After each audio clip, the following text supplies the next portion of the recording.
Good morning সবাইকে। আজকের খবরটা বেশ আকর্ষণীয় আর খুব খুশির খবর এই মর্মে বলতে পারি যে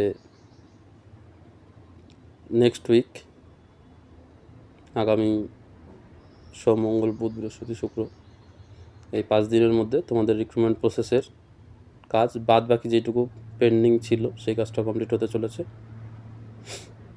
অনেক বড় পেপারে সেই পেপার কাটিংটা দিয়েছে, তো সেই খবরটা মূলত তোমাদেরকে জানানো খুবই দরকার। তো সবাই প্রিপেয়ার থাকো। আর দুটো জিনিসের কথা আগেও বলেছি, কাউন্সেলিংয়ের ব্যাপার। কাউন্সেলিংটা অফলাইনে হবে না অফলাইনে হবে না, ওরা দিয়ে দিবে, সেই জিনিসটা তোমাদের একটু জেনে নেওয়া দরকার, মানে বুঝে নিবে যখনই হবে। দু রকমভাবে হতে পারে, কারণ এবার অ্যাকচুয়ালি কনফার্ম হয়ে বলা যাচ্ছে না, কারণ যেহেতু সিবিটি সব কিছু একটু অন্যরকম প্রসেসে আগাচ্ছে, যার জন্য আমরা কনফার্ম দিয়ে কিছুই বলতে পারছি না। এইটুকু বলতে পারি যে ওরা প্রচুর নিখুঁতভাবে কাজ করার চেষ্টা করছে, কোনো অবজেকশন রাখার চেষ্টা করছে না। তো সবাইকে যেটা বলেছিলাম যে নিয়ারেস্ট যেগুলো হসপিটালের নাম আছে সেই নামগুলো একটু মাথাতে ঢুকিয়ে রাখতে, যেখান থেকে তোমাদের কমিউনিকেশন করতে সুবিধা হবে পরবর্তীতে, সেই ব্যাপারগুলো দেখে নিবে, যাতে তোমাদের যদি কাউন্সেলিং হয় তোমাদের এইটুকু কনফার্ম যে তোমাদের medical college CH office, CMOH office অথবা মেডিকেল কলেজ, এই দুটো জায়গার মধ্যে থেকে তোমাদেরকে জয়েনিংয়ের সব প্রসেসগুলো করবে। মেডিকেল কলেজ হলে মেডিকেল কলেজ থেকে দেবে, এমএসবিপি দিবে। তো এই জায়গাগুলো একটু ক্লিয়ার রাখবে যাতে কোনো কনফিউশন না আসে। অনেকে কনফিউশন আসার দরুন অনেকের ভালো জায়গা ছেড়ে অনেকে খারাপ জায়গায় জয়েন করে ফেলে, পরবর্তীতে তারা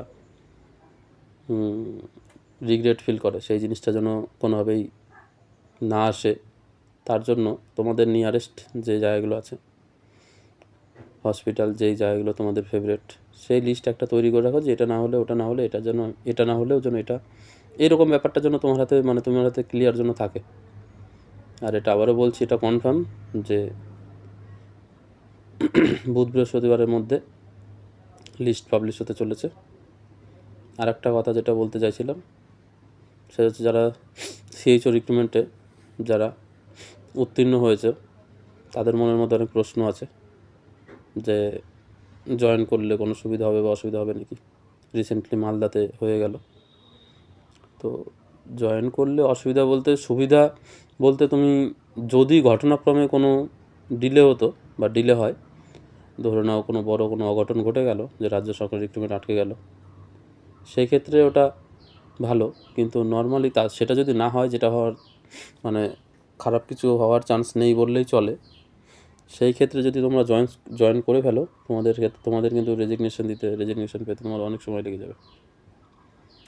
রিসেন্টলি একজন নটসেটের মাধ্যমে পাটনা এমসে চাকরি করছে, সে সিএইচও পোস্টেই ছিল, তার কাছ থেকেই আমরা জানতে পারলাম যে তার রিজাইন পেতে বা দিতে সব কিছু প্রসেস কমপ্লিট মানে হ্যারাসমেন্ট হতে হতে তার প্রায় 2-2.5 মাস সময় নিয়েছে।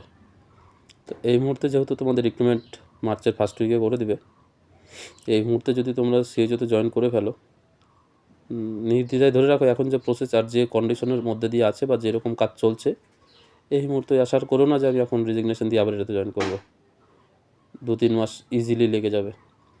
ইভেন তার সাথে সাথে যেহেতু যদি তুমি স্টাফ নার্সে পেয়ে থাকো গ্রেড 2-তে, তো আমার মনে হয় তোমার কোনো প্রয়োজন নেই যে তুমি আবার আরেকটা সিট বুক করতে যাবে। এমন অনেক ক্যান্ডিডেট আছে যারা এখানে সিলেক্টেড হয়নি, যারা ওখানে ওগুলোতে সিলেক্টেড হয়েছে। তো আমার মনে হয় একজন বেকারত্বের সমস্যা তোমরাও যদি ভুগে থাকো বা বুঝে থাকো, তাহলে একজনের 2টো সিট বুক করার কোনো প্রয়োজন আছে বলে আমার মনে হয় না, যেহেতু স্টাফ নার্সদের ক্ষেত্রে কোনো ওয়েটিং লিস্টের কথা বলা হয়নি। তো সেহেতু তোমরা যেহেতু পেয়ে গেছো, তোমাদের এই সিটটা ধরে রাখার কোনো প্রয়োজন আছে বলে আমার মনে হয় না। যারা ওখানে মানে কার্যত সিলেক্টেড হয়নি, তারা সিএইচওর জন্য তাদের বেস্ট, তারা সেখানে জয়েন করুক। তোমরা একজনে 2টো সিট করে বুক করার কোনো প্রয়োজন আছে বলে আমার মনে হয় না। আর তৃতীয়ত একটা কথা যেটা না বললেই নয়, অনেকের মনের মধ্যে প্রশ্ন যে হিসাবে আন্দোলন হচ্ছে, যেরকমভাবে প্রোটেস্ট হচ্ছে, তার দরুন আমাদের প্যানেলে কোনো সমস্যা হবে কিনা।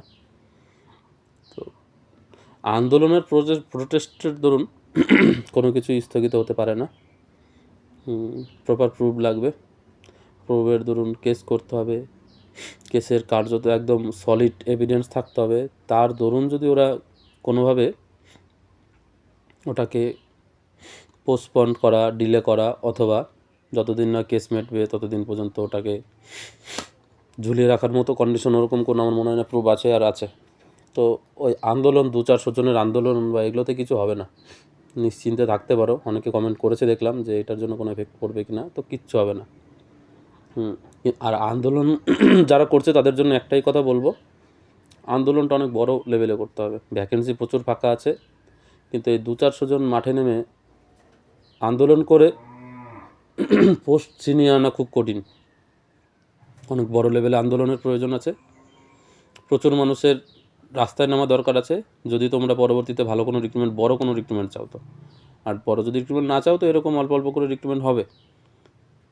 নিজেরা এখন থেকে প্রিপেয়ার হতে থাকো আপকামিং রিক্রুটমেন্টের জন্য।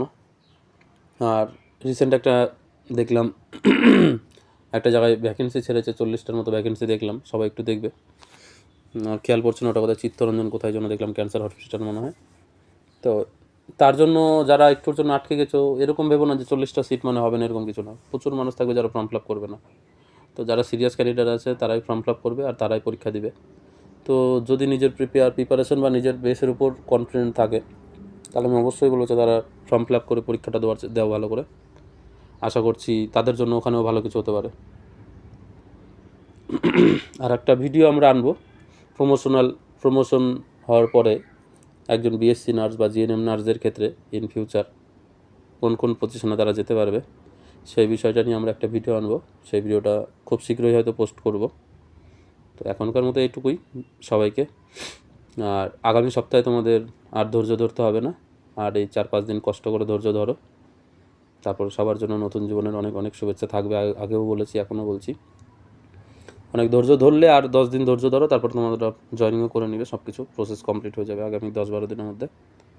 এই সপ্তাহের মধ্যে প্যানেল দিয়ে দিবে সিলেক্টেড, কোথায় যেতে হবে, কীভাবে কী করতে হবে। ইভেন তোমাদের যদি অটোমেটিক সব কাজ ওরা করে দিয়ে থাকে, তাহলে ওই লিস্ট ওরকমই কমপ্লিটলি প্রকাশ করবে, যেখানে সব কিছু থাকবে, নাম থাকবে, বাবার নাম থাকবে, তোমাদের রেজিস্ট্রেশন নাম্বার থাকবে, তার পাশাপাশি তোমরা কোন হসপিটালে পেয়েছো সেইটার নাম থাকবে, অথবা তোমাদের নাম থাকবে, দিয়ে তোমাদেরকে বলে দেবে তোমরা কোথায় যোগাযোগ করবে বা কীভাবে নেক্সট প্রসেস আগাবে, সব কিছু থেকে থাকবে। তো আর এই আগামী 7 দিন কষ্ট করে ধৈর্য ধরো, 7 দিনের মধ্যে তোমাদের সমস্যার সমাধান। অনেক বড় বড় নিউজ চ্যানেল থেকে, মিডিয়া থেকে, পেপার কাটিং থেকে সব জায়গাতেই সেই ব্যাপারটা চলে এসছে যে নেক্সট সপ্তাহে সম্পূর্ণ রিক্রুটমেন্ট প্রসেস কমপ্লিট করার দিকে আগাচ্ছে স্বাস্থ্য ভবন। সবাইকে ধন্যবাদ সঙ্গে থাকার জন্য। পারলে আমাদের চ্যানেলটা সাবস্ক্রাইব করে নিতে পারো, আমরা পরবর্তীতে অনেক ইনফরমেশনগুলো তোমাদের সাথে শেয়ার করব। ধন্যবাদ সবাইকে।